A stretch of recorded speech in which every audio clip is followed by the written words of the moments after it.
Welcome to Work from the Inside Out, a podcast that highlights real-life stories, practical strategies, and best practices for transitioning your career from unhappiness and dissatisfaction to fulfillment, meaning, and joy. Now here is your host, career and executive coach, Tammy Guler-Loeb. Hello, everybody. I am so delighted to introduce you to my guest today, Leslie Zane. Nicknamed Miss Question by her business school classmates, Leslie's endless intellectual curiosity fueled her search for the elusive key to changing customer behavior. She began her journey at blue chip companies, where she found that the success of marketing initiatives was remarkably hit or miss. She felt strongly that branding should be more than just pretty pictures and clever ad campaigns.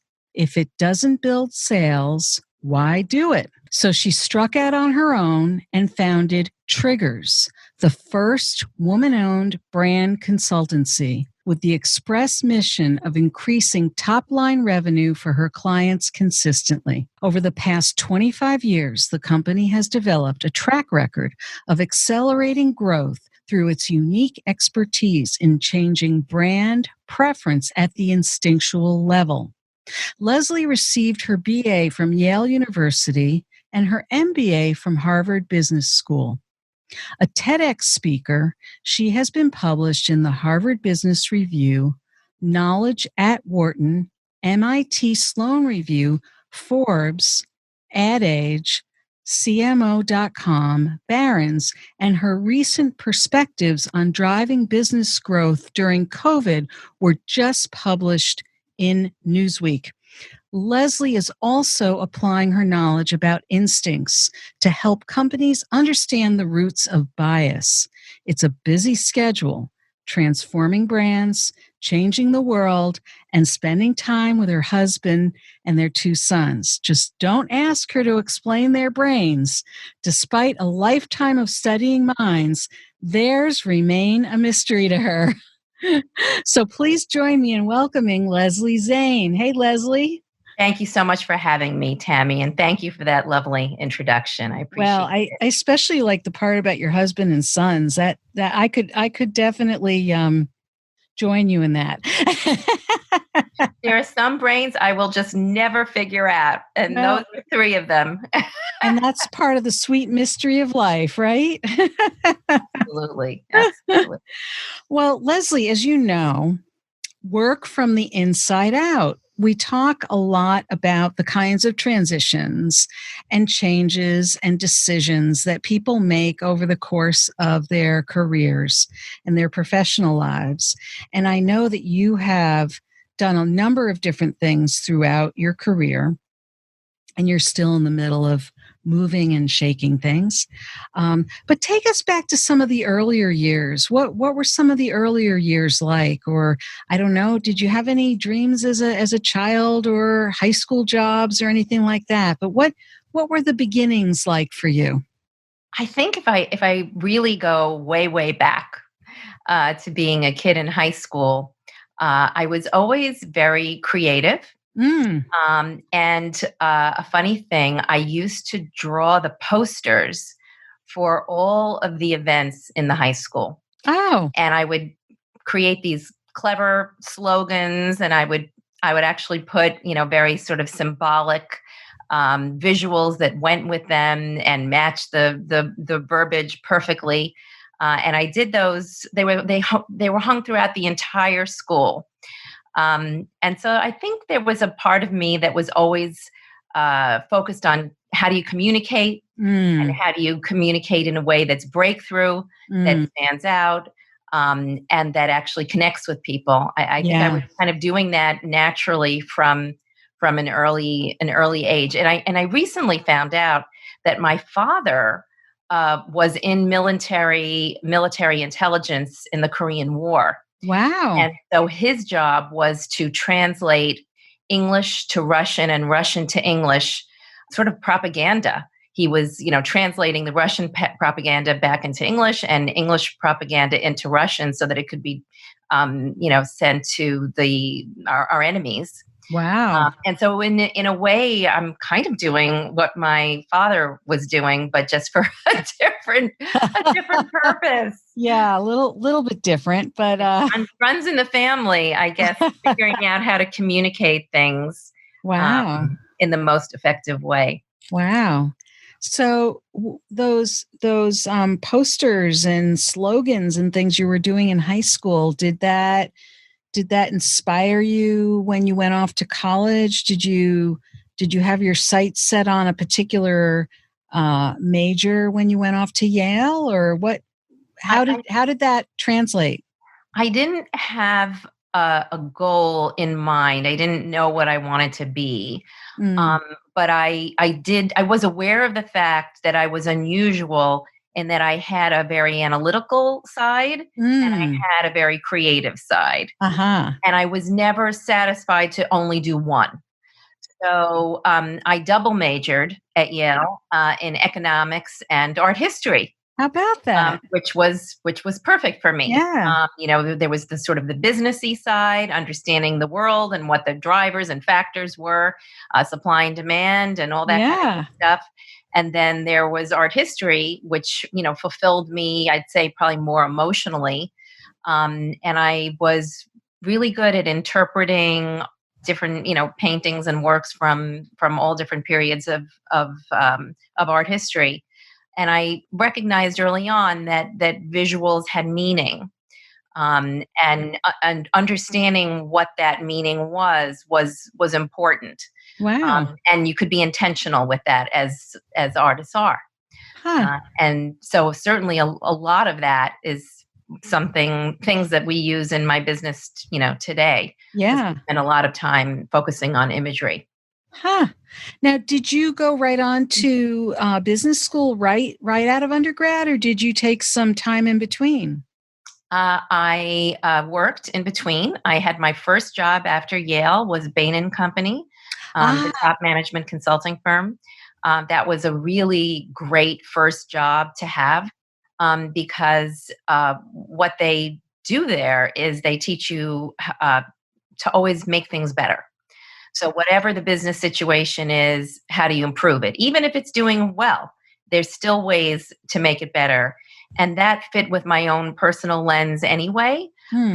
But I think it cultivated it. So Hmm. that's how I approach everything in business, and even in conversations with friends. I'm always trying to, figure out how to help, how to make things better, how to optimize. Hmm. And so, how long were you at Bain for? What was that time like for you? So I was there for 2 years. Mhm. I was there in the very early years when the founding partners were still there. Bill Bain was still alive. The original four partners would walk in front of my desk, and so it was a very exciting time to be at Yeah. Bain. It was growing 30% per year Wow. back then.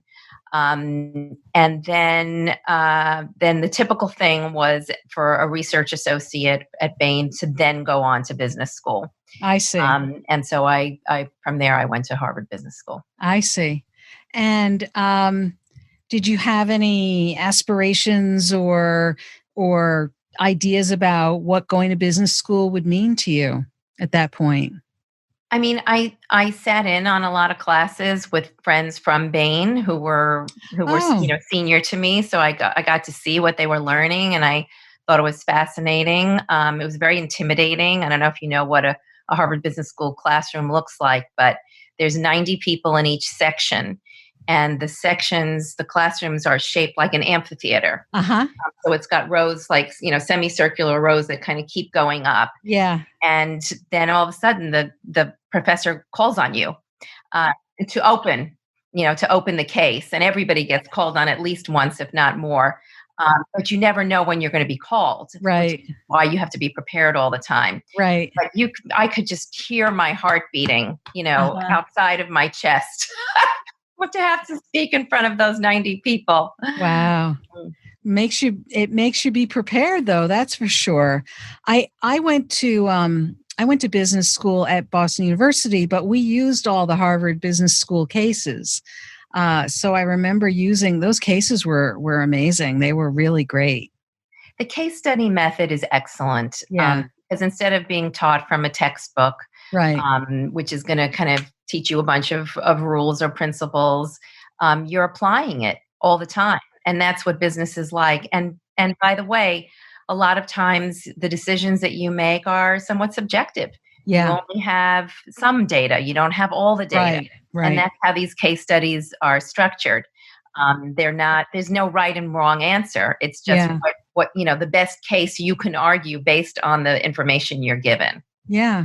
So your business school experience, how would you characterize that? Did that help form or shape your preferences for marketing and branding, or were there other things that sparked an interest there? What was that time like for you? One of the reasons that I left Bain, other than to go to business school, was that most of Bain's projects at that point in time were general business kinds of situations. So it Mm, would be a cost reduction study or a strategy study, but not much in the way of brands and consumer insights. And I was very interested in that area, the psychology of consumers, et cetera, behavior, customer behavior, what makes people tick, and what makes them, buy one brand over another.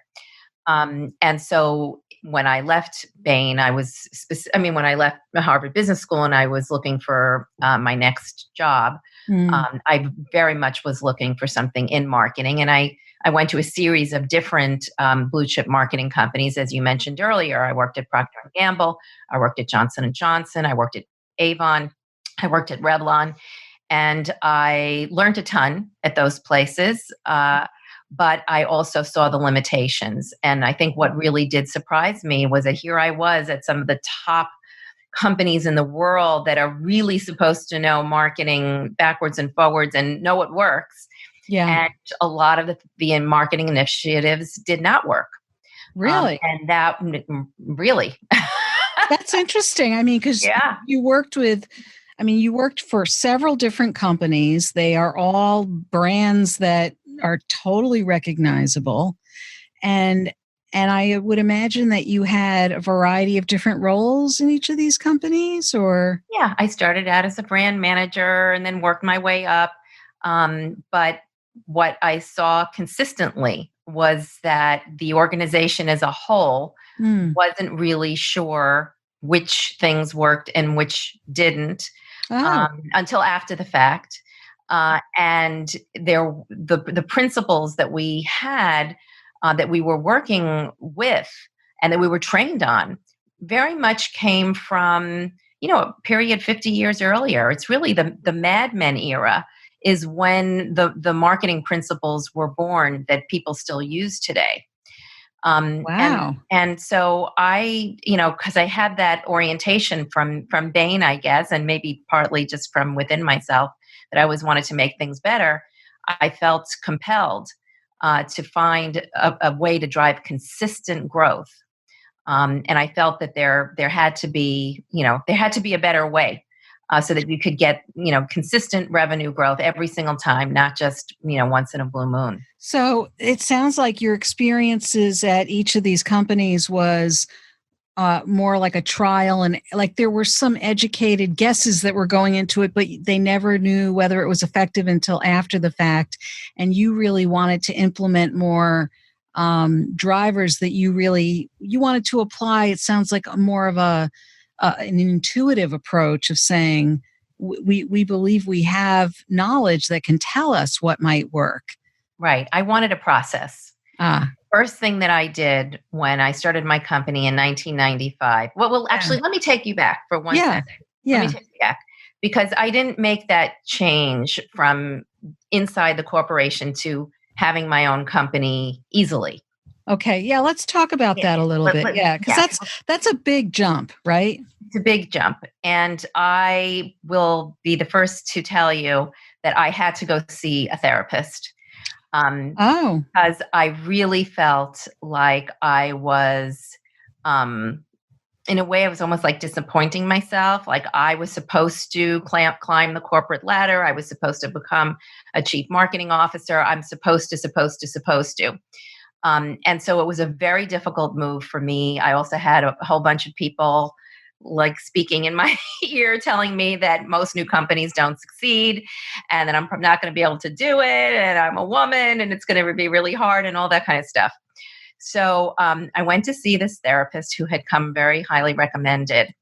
And she asked me, when you think about what you do in your current, job, and the various jobs that you've had in the corporate world, what do you like and what do you dislike? I said, well, what I really love is brand strategy and consumer insights. That's what I love the most. And it's also what I think I'm the best at. And she said, so why don't you just go do that? And I said, well, I can't. I can't do that. I said, why not? She said, why not? I said, because I'm supposed to be a chief marketing officer. I'm supposed to, keep going. And she said, well, you are going to keep going. You're just going to keep going at something where you're putting your strength against your strength. Mm. Yeah. And, she said, do you think Michael Jordan tries to play the piano? No, Michael Jordan is, fantastic because he took what his greatest skill was and he put it against what he does. And that's what you need to do. And she kind of gave me the strength and the impetus to do something that was a little uncomfortable, a little bit scary and intimidating, but just to go do it. And it was the best thing that I ever did because, in fact, I ended up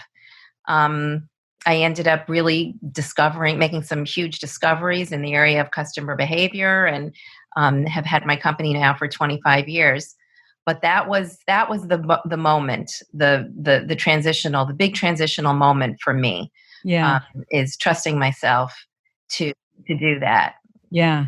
Good for you. And thank you for sharing that, by the way, about seeing a therapist, because I've had other people I've interviewed who shared something like that. But I think that most of us, when we've made a big decision, I'm sure that there were conversations in your head and conversations with other people over probably multiple years that, I'm supposed to do this, or I'm supposed to climb this ladder, as if it's some linear process.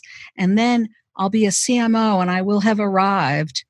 And then I'll be able to conquer the world, as if that's the only way to go about doing this. And it sounds like you were able to look at what you really, really wanted and really almost put it in its own little world, rather than having to keep it in this context that really wasn't working for you. Yeah. No, I think that's really true.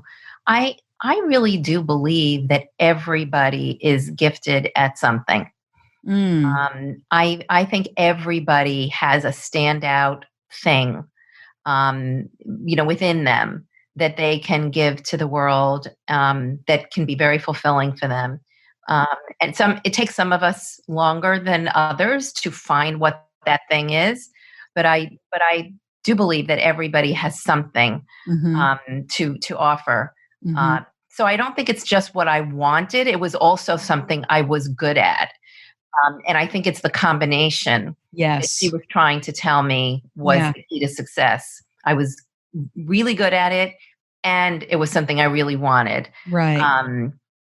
And then I think the connector there was trusting yourself to do it. That was sort of the crazy glue that put them together. Yes. Yeah. And I also had great parents, and I know not everybody does, but my parents basically told me that I could do anything. They never, made me feel like there was something that I could not conquer. Yeah. And I hope anybody who is a parent, who's listening today, that's the most important thing that we can give our children. Absolutely. Make them feel that the sky's the limit. You can do anything. I totally agree with that. Absolutely. And to tell them that, they do have choices. There's not just one way to 100%. Find your way to happiness or success, because, you were operating on this model of success that it had to end up with you climbing a ladder, but there's another path. There are many paths to success, right? And it's all in the eye of the beholder. So And now So, I work side by side or report to those chief marketing officers because they're my clients. right, So I'm right. still in that world, but I'm serving it in a different way that works better for me because being inside a company is difficult. That's another thing that I learned. Mm, I had some very different ideas than mm, my peers or my fellow employees inside these corporate marketing organizations. And it wasn't until I became a consultant that my philosophies and my principles and theories and ideas actually started taking hold. yes, That is very interesting. It's hard sometimes to be an employee with a different point of view. But as yes, a consultant, it's a little bit easier. It's more welcome. They're paying for it. yeah, I mean, they're paying you as an employee, but they don't think about it that way. They yeah, think about it as you're just part of everybody else, part of the team. So if you have a point of view that's a little bit standout and a little bit contrarian, which my yeah. perspective was, it could be helpful to kind of come in from the outside. Yeah. No, I was just talking to somebody the other day about that same exact idea that they were far more effective coming in from the outside than if they tried to bring it in from the inside. In fact, it was another marketing professional who That's said the same exact thing. So very it was very interesting. Yeah. So, um, so Johnson and Johnson, Procter and Gamble, Avon, Revlon, all those companies. How many years were you kind of doing the corporate dance, as we say? about 10 years Yeah, after business school. yeah, And again, I learned a ton from each one of those sure, experiences, yeah, but I felt that there had to be a better way. So now going back to where I interrupted myself before, what I felt that I really needed to do was to create a process that mm, was reliable, right, an actual process. And I think that that is instructive for people who are starting their own companies who may be in the audience or yeah, building their own things because I can tell you that I have a better way of doing something, or maybe I'll say, our company is superior, but people don't necessarily trust that.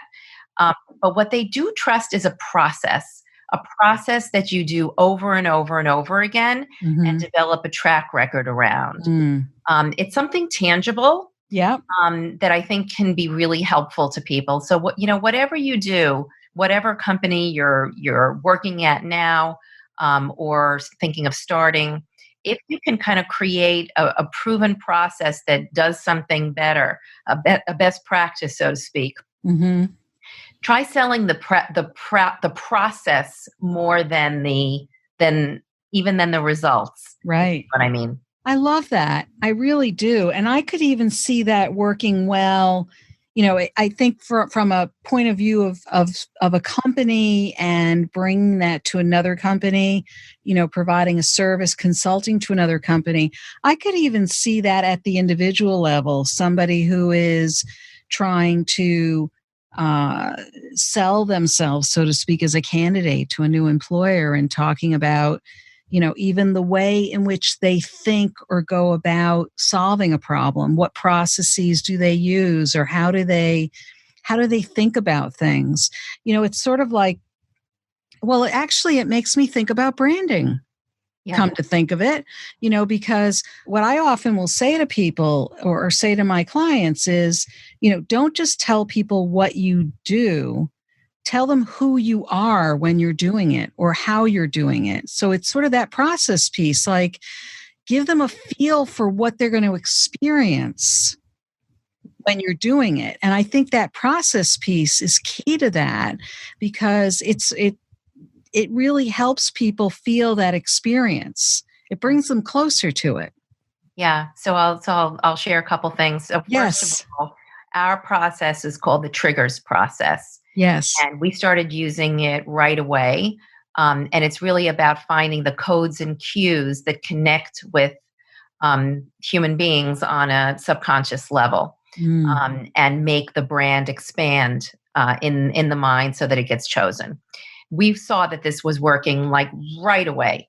We were outdoing all of our competitors. We were driving growth. We were gaining, helping our clients gain market share. Our, chief marketing officers would come up to us and say, how did you do that? We hired, McKinsey or or BCG or somebody else, and they worked on this for 2 years. But you guys actually moved the needle, and the business is growing or the share is increasing. And it came down to the fact that the process really worked. And later, as time went on, I did more and more research into behavioral economics and neuroscience and psychology. I actually learned why that is, and why the process worked so well. But the process was what helped our company take off. Yeah. So that's the first thing I'll say. The second thing I'll say about the how you do things Yeah. is what the benefit is. Yeah. One of the things that we're seeing in the world of brands is that there are so many brands that have the similar benefits. I mean, every beverage is more refreshing. Every Right. snack is tasty and healthy. Right. Every anti-aging moisturizer is going to get rid of your fine lines and wrinkles. The benefit level, there's a ton of proliferation on, and it's hard to necessarily believe that those brands are going to necessarily do a better job than, one brand is going to do a better job than another. But the next level down is how the product works or how Right. the service works. Right. And one of the things we're finding is that competition actually needs to now be at that level, the how it works, as opposed to the what does it do for you? Right. Because that's where you can gain greater credibility from having a unique way that it works. And that can help promote its efficacy or its better taste or why it's more refreshing. But we call that the mechanism of action or the method of action, the reason to believe. There are different names for that in marketing. But that is turning out to be where the gold is in a lot of marketing, brand strategies, positioning work, etc. Yeah, I mean that, as you pointed out to before, it's not just the result, but you have to help people see how you get there. 100%. Right? Otherwise, they're not going to believe it because there's so many, especially with products that are so competitive. There's so many products on the shelf that purport to do the same thing. You really have to give people more information. That's exactly right. And a lot of times, I would say historically, ad agencies have stayed away from that because they are under the belief that it's more about emotion, it's more about the benefits, and they don't really want to include some of that lower level information. But it turns out that emotion doesn't drive sales. And that's a funny thing for me to say because I'm all about the subconscious, which I'm sure we'll talk about in a minute. But the fact is that emotion is an output. Emotion is a net impression. It's what you want the consumer to feel. But it's not what you say. It's not the input. It's the the net impression that you want the consumer to feel. But you don't get them to feel by telling them how to feel. Right. Right? Right. I can't make somebody love my brand by saying, love my brand, but I can give you codes and cues that you connect with that create perceived superiority. And now suddenly you do feel an emotional connection to my brand. It reminds me of one of my all-time favorite quotes that has been attributed to Maya Angelou, but it's also been attributed to somebody else whose name I'm forgetting right now, but it's basically says, they may not remember what you said, but they will remember how they made you feel, And I love that quote because it's true. It's true. There's so much about, you could say a lot of things, but what do you walk away with? You walk away with that feeling, whatever it was that was said and how it was said and the way it was delivered.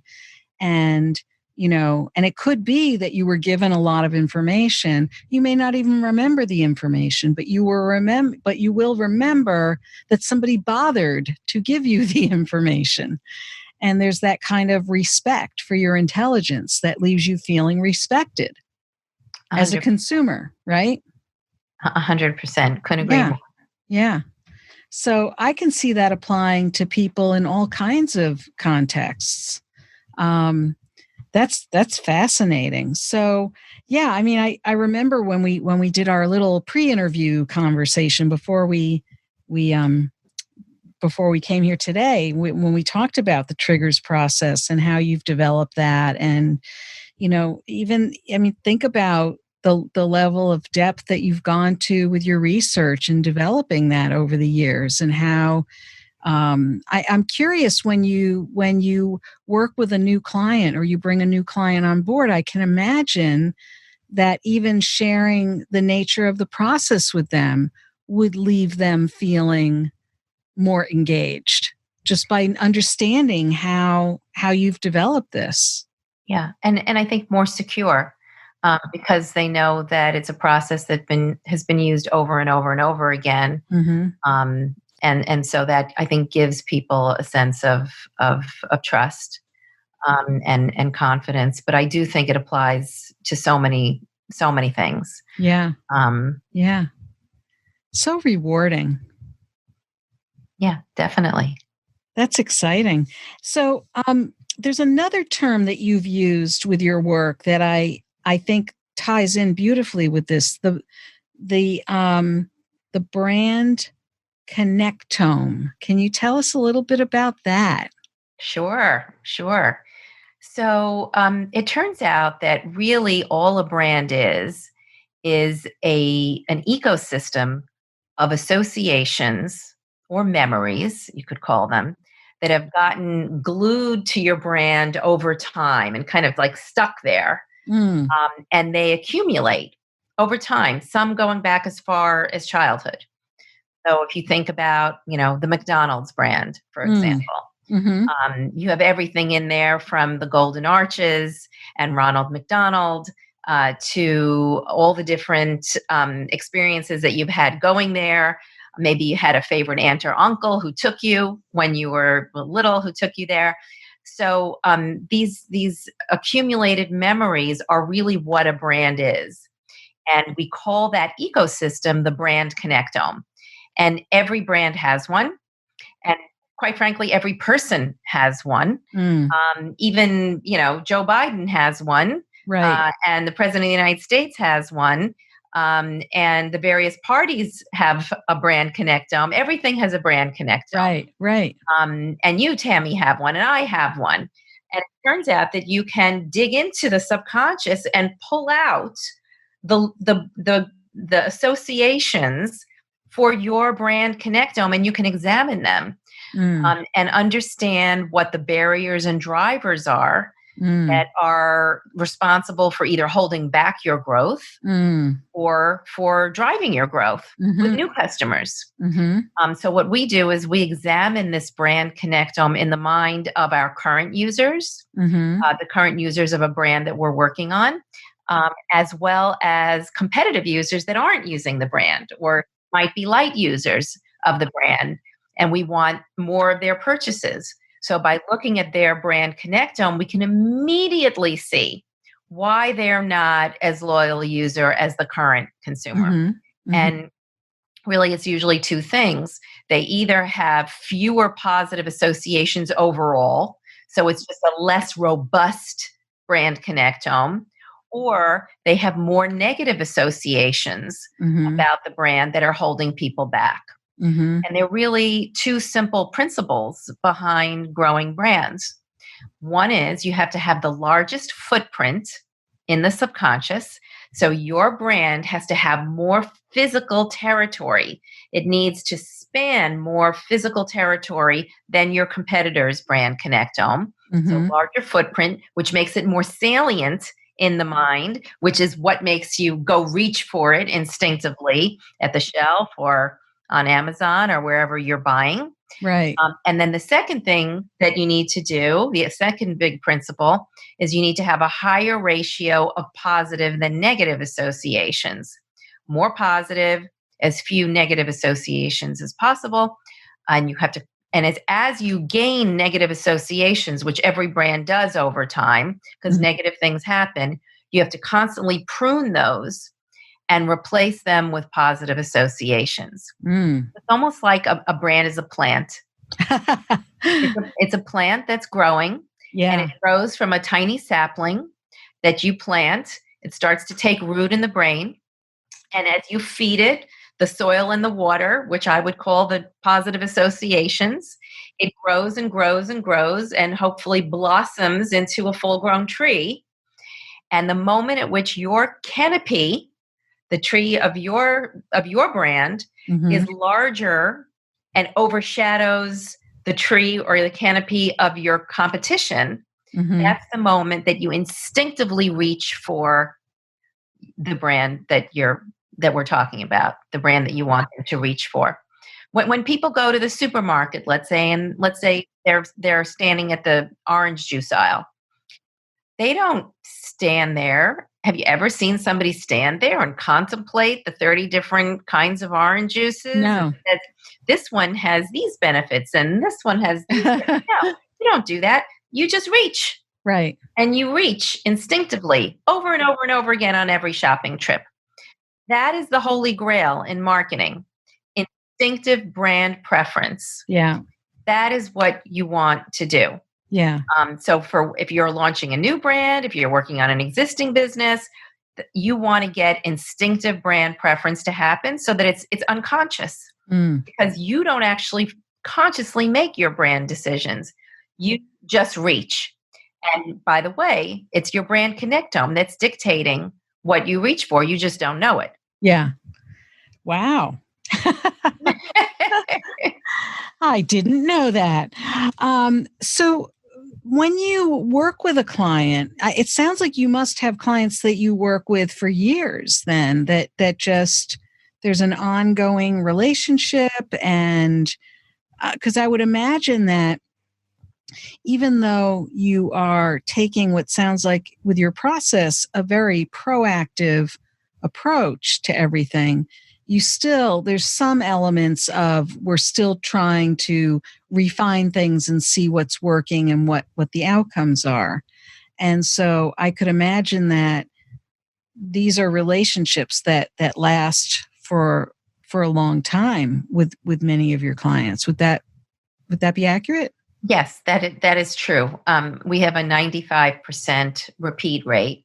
Wow. It's not always on the same brand, Mm. but if it's a large company and they have a lot of different brands or a lot of different types of needs, we'll start with brand strategy, then we'll go into innovation, then we'll go work on customer experience.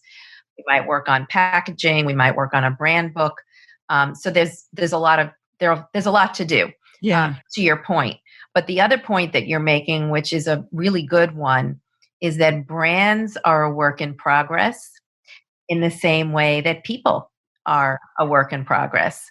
We are constantly trying to improve ourselves, get Right. rid of our negatives, accentuate our positives. Right. And it's the exact same thing that we do with brands, constantly having to add more positive associations and prune the negatives and get better and better and better and constantly innovate. Because, by the way, one of the reasons that brands start to decline is that they don't innovate enough, and consumers see them as being dated and not up with the times. Mm-hmm. So it has to be a combination of both celebrating the things that your brand is historically good at, Mm-hmm. but always innovating and Mm-hmm. keeping things fresh, Mm-hmm. Mm-hmm. to be ahead of the curve. Right. And are there particular industries? I mean, I know it's consumer products primarily, but are there particular types of consumer products that you have worked primarily in, or do you really run the gamut? No, we run the gamut, and quite frankly, it's not. I keep using the word consumer because it's just baked into the way I talk. But we do B2B, we do B2C, we do business buyers, we do pharmaceuticals. When I say the customer, it could be the customer is a healthcare professional. They could be a plan sponsor of a health insurance brand, buying a health insurance brand. So it's really everything. So really, financial services. And I would say that is part of my, it's sort of a principle in the way that I run the company, because I believe that what we've discovered is really the key to changing customer brand preference. And it's it's part of my goal to show that this is relevant to everything and anything under the sun. Because it's just how customers think, how they choose brands, and how they instinctively become loyal to one brand over another is not industry specific or category specific. That is a human truth that runs across categories. Wow. So, so I'm curious, do you have a huge team, a small team? What is I'm curious who works with you, and are they, I assume in this day and age, we're talking at this time in the middle of COVID. So everybody's working remotely, but under, I guess, let's say, air quotes, normal circumstances, do you have a home base or office that you work from, or is it a remote style of working anyway? We have always been virtual. Oh, okay. So we are a little bit ahead of the curve. We all had our home offices set up and, and we're using Zoom long before this. And we would do virtual research with consumers and healthcare professionals, et cetera, on Zoom, not necessarily always Zoom, but whatever was available, whether it was WebEx or Focus Vision, we have been using those platforms for years, particularly during snowstorms and things like that. So we were kind of a little bit ahead. And it really wasn't much of an adjustment for us at all. But we have a small company, a small company that makes a big impact. I was going to say, because it does sound like you have a very far reach. So. Yeah. And we have a broader team of creative directors and music specialists and, whatever is really needed, we have that in our very close network. Yeah. But there are just really a handful of people that I've sort of personally groomed and cultivated to understand how this works. And so that we can provide the same level of success and the same level of quality, whoever's running the project. Right. Well, that sounds wonderful. And I know that you have a gift that you would like to offer our listeners. Would you like to tell us a little bit about that? Absolutely. So the freebie that we are going to be providing your listeners with is called The 5 New Rules of Marketing. And it's something that I developed that I think hopefully will be very useful to them. If you think about the rules of marketing, they really were developed back in the time of Mad Men, in the 50s and 60s. And they haven't been revisited since. So that set of rules, which basically says that you can persuade people to do things, that you can incentivize them with coupons and discounts and buy one, get ones. That whole school of marketing was developed a very long time ago, really before we had behavioral science. But now we know so much more about the human brain and how it makes instinctive decisions primarily. And, 95% of the decisions we make are instinctive. not conscious. Right. And so I decided that I really needed to develop a new set of rules that does leverage facts, that leverages brain science, Mm. and start really providing that to people so that they could do a better job with their marketing and not have hit or miss marketing, which is Right. what I see so much out there. Right. Well, that fits beautifully under your kind of, I know you got this from Bain, but it sounds like you've really taken this on, this whole, kind of motto of always making things better. I that is, what interests me. Yeah. I do think there's a better way to do a lot of things. Yeah. You mentioned earlier on even the whole area of bias. Yeah. If you think about what we're going through now as a country, Yeah. I believe that the reason that we haven't made a lot of progress Yeah. in terms of racism is that those associations formulate and collect in the subconscious mind, and they get built up over time, some going as far back as childhood. Yeah. And so, but when you think about what the way people are trying to address racism, it's top down, Right. kind of yelling at people and telling people and Right. very top down approaches. Right. And I think that's only going to take us so far. Yeah. Because if you really want to address racism, you have to get at the root cause, Right. which is the unconscious bias, Right. associations that collect over time. Right. Right. And it's just like a brand connectome. There's Right. a brand connectome for each of the races Mm-hmm. and for each religion, and if those have a lot of negative associations, there's going to be conscious or unconscious bias. Right.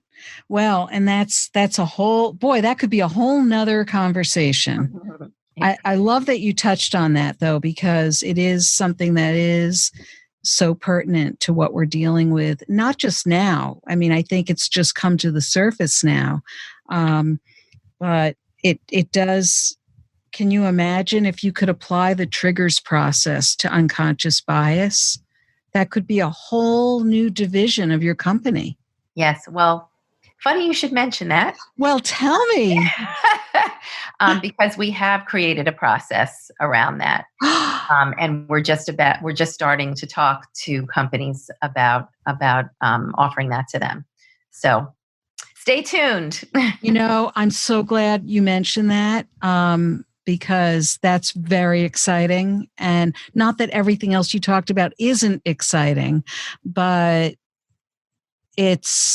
I love the fact that you're applying your work and your process to something like that, because that is one of those things where if we can get people inside corporations to understand how these dynamics play out from a branding and marketing professional, I think there's a way to reach people that maybe they wouldn't be reached otherwise. I think it's one thing to hire a company or training provider that comes in that does this work all the time, and that's fine.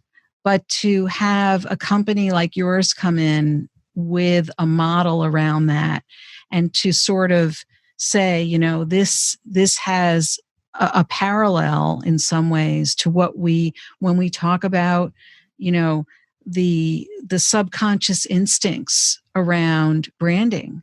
What about the subconscious instincts around racism? We can look at them in the same ways. Let's look at them. How wonderful is that? I'm so excited. So, well, you really nailed the connection, because I think what's going on is, in the world of marketing, marketers are trying to convince or persuade the conscious brain. Right. And the conscious brain is resistant to change. Yes. It's skeptical. It sees you coming. It doesn't want to be sold to. Right. But the subconscious brain, which is on automatically and is not aware of your bringing messages to it. Yeah. Ideas seep in there much more easily. Yeah. So when you think about why we've had success in being able to change brand preference for our clients, it's Yeah. because we use the path of least resistance. Right. We go in through the subconscious. Right. And so when I look at racism, I say that no wonder we're not making more progress because we're trying to convince people not to be racist. Right. You can't do that. What Right. you have to do is operate through the subconscious Right. where the associations collect in the first Right. place. Right. It's much more malleable. It's easier to change. You're going to have faster results there. And so whether it's building brands or, changing the effects of bias, you will have greater success and you'll be able to do more with less resources, make more progress faster if you leverage the subconscious drivers. And then we'll have women and people of color making the same money that white men are making and all those things, right? I certainly hope so. I hope so. I certainly hope so. Leslie, you're going to change the world. I don't know about that, but I can do my little my little part. I think it's a significant part. I appreciate you sharing all that. Is there anything else that we didn't touch on here today that you want to make sure our audience is aware of? No, I think we've covered a lot of ground. Is there anything else that I could do to be helpful? I'm sure there is. We might have to talk again sometime, but I am so grateful for this conversation. Thank you so much for your generosity today. And I really appreciate learning all about the triggers process and the brand connectome, and really excited to see how you are applying all of this around unconscious bias coming down the road. And thank you also for offering my audience your 5 new rules of marketing. And what and how can people reach you and get their free gift? They can contact me at lesliezane.com or triggers.com. Right. And I'd be happy to link with them on LinkedIn as well. Okay, great. So great. certainly reach out. And then and then back to you to tell them how to get the show. Right. And all the links for your free gift and all the ways that you can follow Leslie on social media and everything is all going to be in the show notes. So stay tuned. You'll be able to access everything that you need right there.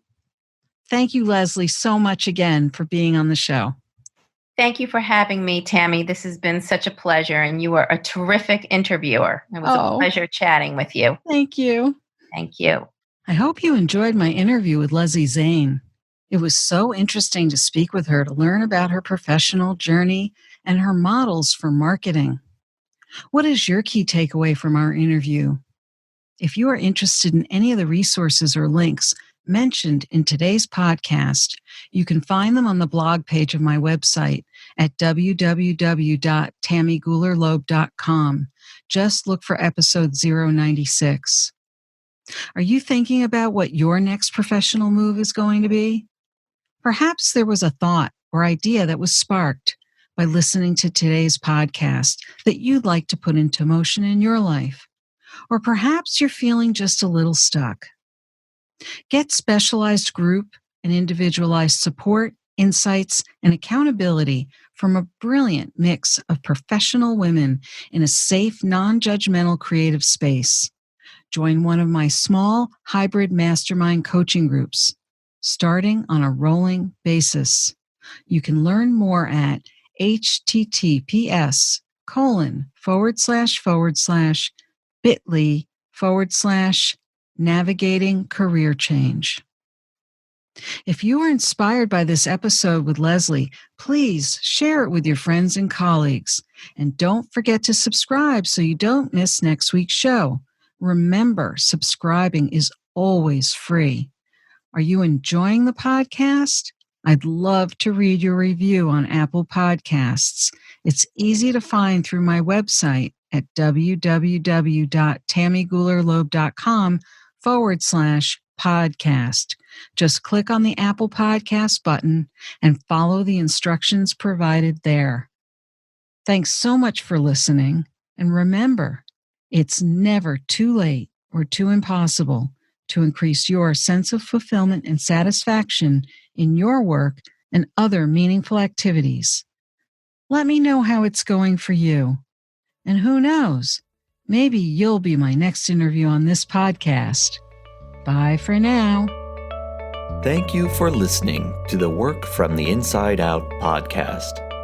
For more information, you can find us at www.workfromtheinsideout.com.